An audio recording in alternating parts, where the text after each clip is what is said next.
प्रिय बच्चों, देखिए ठीक भरत महिमा में आगे की पंक्तियाँ देखिए। भरत प्रेम ते ही समय जस तस कही सकई न शेषु, कभी ही अगम जिमि ब्रह्म सुखु, ओ आह मम मलिन जनेषु। ये पंक्ति का अर्थ मैंने बता दिया था, लेकिन चौपाई छंद का अगर प्रारंभ करें तो हमेशा दोहा से ही किया जाता है, इसलिए हम दोहा से एक बार इसको पुनः पुनरावृत्ति कर देते हैं कि कवि का कथन है कि भरत का राम के प्रति जो अगाध प्रेम है, उस प्रेम का वर्णन मैं स्वयं नहीं कर सकता।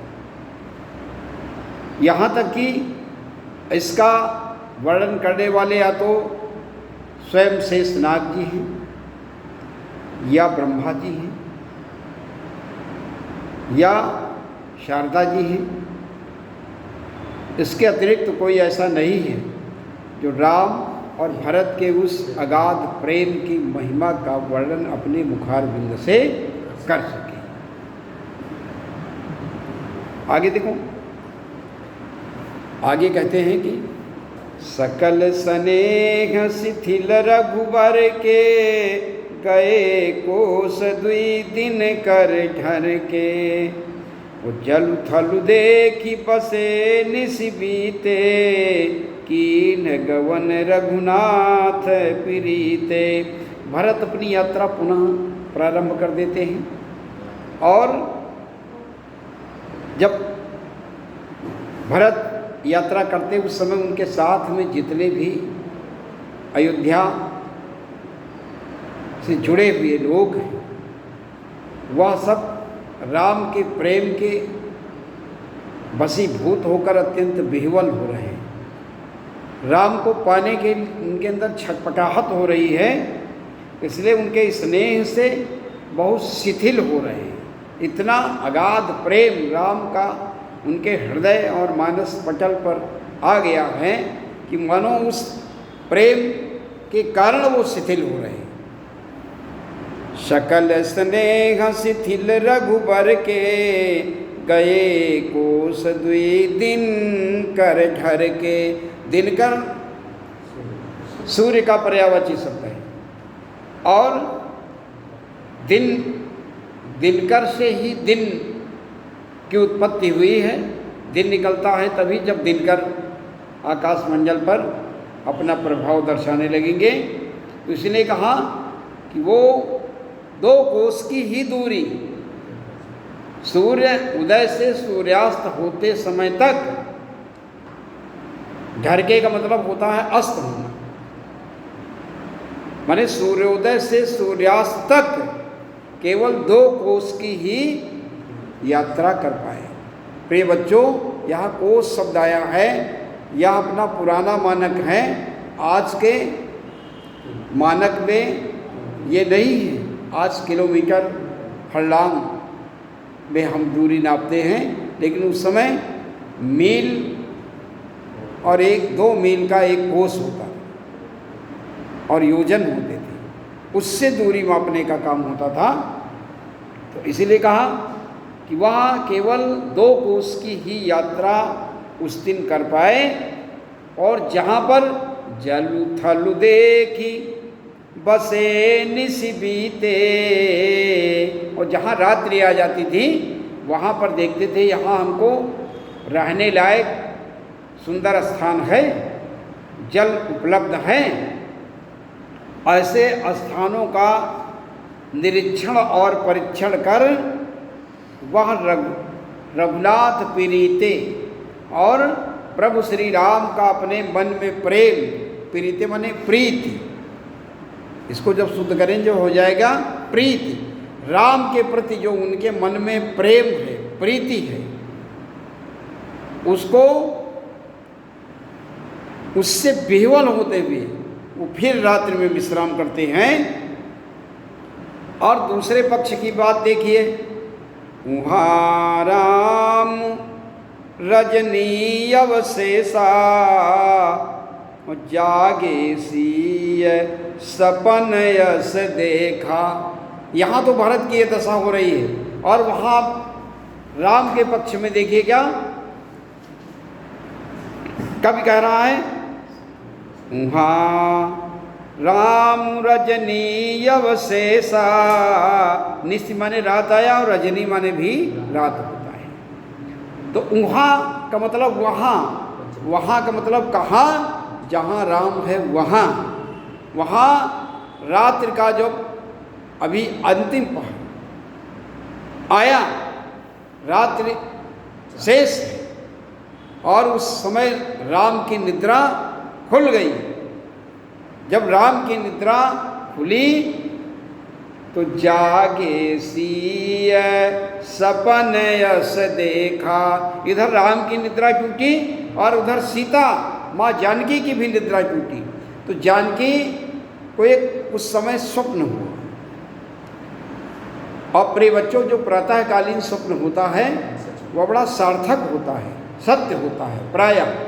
तो ये प्रातःकालीन जो रात्रि की अंतिम बेला है, और उस प्रहर में स्वप्न देखा, तो सीता जी ने क्या देखा स्वप्न में, सीय सपन अस देखा, जागे सीय सपन अस देखा। सपन माने स्वप्न। सीता जी ने स्वप्न देखा क्या, सहित समाज भरत जनु आए, और नाथ वियोग ताप तन ताए। ये कहा कि ऐसा लग रहा है कि भरत के साथ संपूर्ण राज समाज आज राम से मिलने के लिए आया है, और वो राम से मिलने के लिए इतने आतुर हैं, इतना विह्वल हो रहे हैं, बेचैन हो रहे हैं कि ऐसा लगता है कि उनका पूरा शरीर और पूरा मन वह प्रफुल्लित होकर के राम से मिलने के लिए वहाँ बहुत उत्साह में है। इसलिए कहा सकल मलिन सहित समाज भरत जनु आए, नाथ वियोग ताप तन ताए। प्रभु श्री राम का वियोग उनके मन में जो है वो स्पष्ट झलक रहा है, उनसे मिलने के लिए ही आए हैं।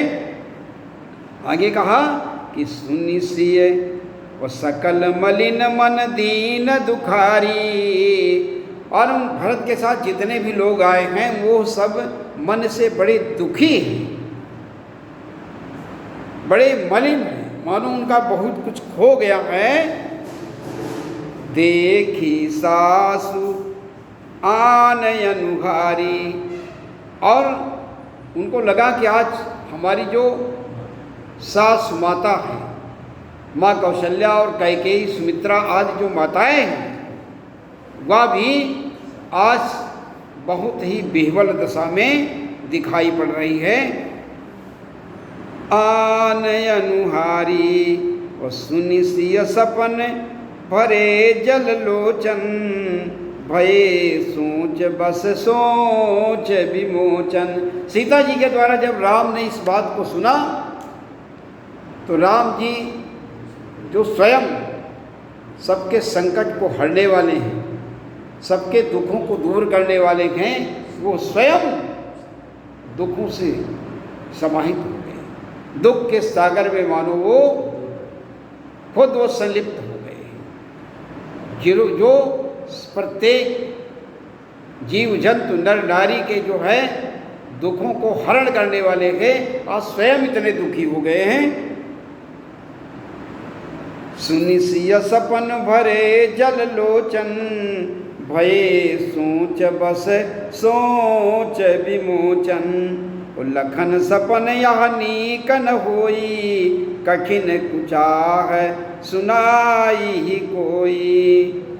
लखन सपन यह नीक न होई। और उधर कहा ये जो स्वप्न देख रहे हैं, स्वप्न जो सीता जी ने देखा है, वह स्वप्न कोई शुभ संकेत नहीं दे रहा है। हमको लगता है कुछ ऐसे अशुभ लक्षण दिखाई पड़ते हैं कि मानो भरत कुचा बने, कुछ उनके मन में कलुषित भावना है, गलत इरादे के साथ यहाँ पर आ रहे हैं। ये बात अस कही बंधु समेत नहाने, पूजी पुरारी साधु सन्माने। और ये कह करके वो लक्ष्मण और राम अपने स्नान और प्रातःकालीन वंदन के लिए वो सभी साधु जनों का, ऋषि जनों का संवाद करते हुए पूजा की तरफ गए। आगे देखिए एक छंद आया है, सन्मानि सुर मुनि बंदी बैठे, उतर दिश देखत भये, नभ भूरि खग मृग भूरि भागे, विकल प्रभु आश्रम गए। तुलसी उठे अवलोकि कारण, काह चित सचकित रहे, सब समाचार की रात कोल्हनि आयते ही अवसर अहे कहे। देखिए अब यहाँ पर उधर तो राम स्नान ध्यान से निवृत्त होकर के वह इस स्वप्न के विषय में सोच रहे हैं और सभी सात जनों का सम्मान करके उत्तर दिशा की तरफ मुँह करके बैठ गए। तो देखा नभ धूरी खग मृग भूरी भागे, विकल प्रभु आश्रम गए। उनको ये ऐसा दिखाई पड़ा कि मानो आकाश मंडल जो है धूल धूसरित हो गया है और वहाँ से पक्षीगण जो है उत्तर दिशा से पक्षी और पशु भाग करके वो आश्रम की तरफ आ रहे हैं जहाँ पर राम टिके हुए थे। नभ धूरी खग मृग भूरी, खग पक्षी को कहा गया है, मृग जो है पशुओं की तरफ संकेत हैं, तो वहाँ पर मृग एक हिरण भी है जानवरों में, और चौपायों में वो सब भाग रहे हैं किधर, आश्रम की तरफ, और अत्यंत व्याकुल होकर के प्रभु के आश्रम की तरफ आ रहे हैं। तुलसी उठे अवलोकि कारण, काह चित सचकित रहे। गोस्वामी तुलसीदास जी कहते हैं कि इस आश्चर्यमयी दृश्य को देख करके वो सब लोग सोचने लगे कि ये क्या हो गया, ये है क्या। तब तक सब समाचार की रात कोल्हनि आयत ही अवसर कहे। और उसी समय वन में रहने वाले कोल भिल्ल आदि जो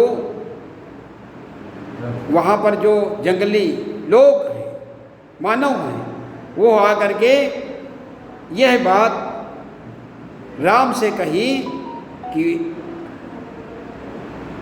कि मानो अयोध्या की ओर से एक बहुत बड़ा दल